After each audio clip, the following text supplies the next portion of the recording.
The Rolling Stones album, Sucking in the 70s, was released in 1989. The tongue is very iconic to the band as it is their band logo.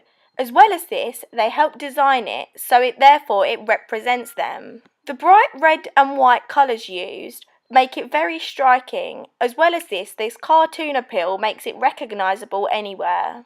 Although it was their fourth album, it was the first of their albums to have that iconic logo on the front. As well as this, the words are positioned to make it look like they are being spoken. However, they're not too big to defer the attention away from the logo. I feel that this is one of the most iconic album covers to ever live. This is because it is not only just their band's logo, it has also created a brand. For example, there is now merchandise such as t-shirts sold in River Island, all stemming from this logo. The Arctic Monkeys album, AM, was released in 2013. They say it is their last album that they will ever make.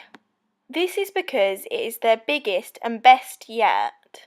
I feel that the album cover has a massive impact as it is very simplistic yet is also eye-catching, and the sound waves are a work of art. The letters AM have been strategically placed in the middle of the sound wave. This is so that you can only see them if you look at them closely. The colours black and white represent the group and the indie genre.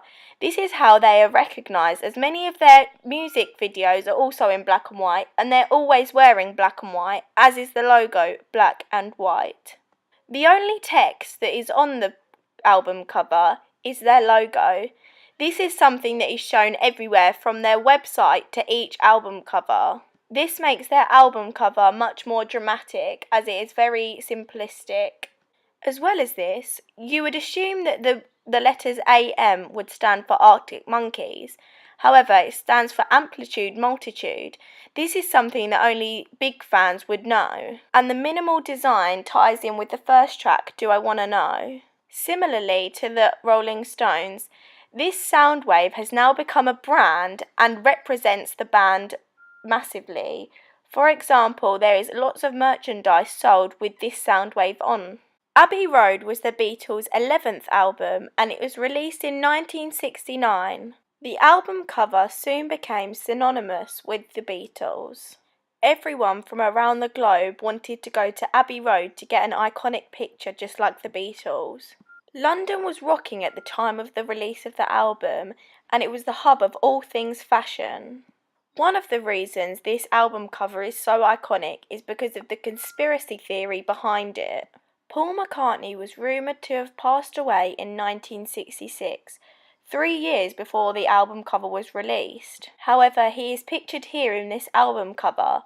There are many theories behind this. For example, he is in bare feet and in a suit, showing that he is ready to be put in the coffin. Some theories state that Paul McCartney in this photo is not in fact him. Instead, it is a fake. As well as this, Ringo is in traditional black funeral wear, and John Lennon is in a white suit, which symbolises the colour of mourning in Eastern religions. This album cover can be recognised anywhere and has created the band's brand. It will also be remembered for years to come, which is why it is so iconic. Pink Floyd's album, Dark Side of the Moon, was released in 1973. And it was his 8th album to be released. The song was so successful and it managed to stay in the charts for 741 weeks, and therefore it made the cover a recognisable one. It is very simplistic, but it also looks very good and is very effective. This is because you only have to see that image to relate it back to Pink Floyd's song, which means the album cover did well by making it iconic. As well as this, it has created a brand that many merchandise have been made from it, for example, tops and mugs, and people have even got it tattooed on them. Therefore, this album cover is an unforgettable one.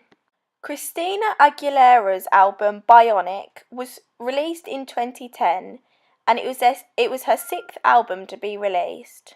It is an electro-pop themed album, and on the front cover there is a cyborg vision of Aguilera's face. A quote says, "It reveals a great artistic piece and a true visual treat." As Christina herself is a noted art collector, this album cover represents her and her taste in music also. As well as this, it is eye-catching. The platinum hair and flawless makeup contrast well with the robot look. As well as this, it ties in well with the name of the album cover. The red lipstick that she wears is very striking. As well as this, in the robot side of her head you can clearly see a CD. This ties in with the theme that it is a CD cover. I feel that this CD cover is very iconic as it is memorable, and although it hasn't been around for many years, it is one that you won't forget.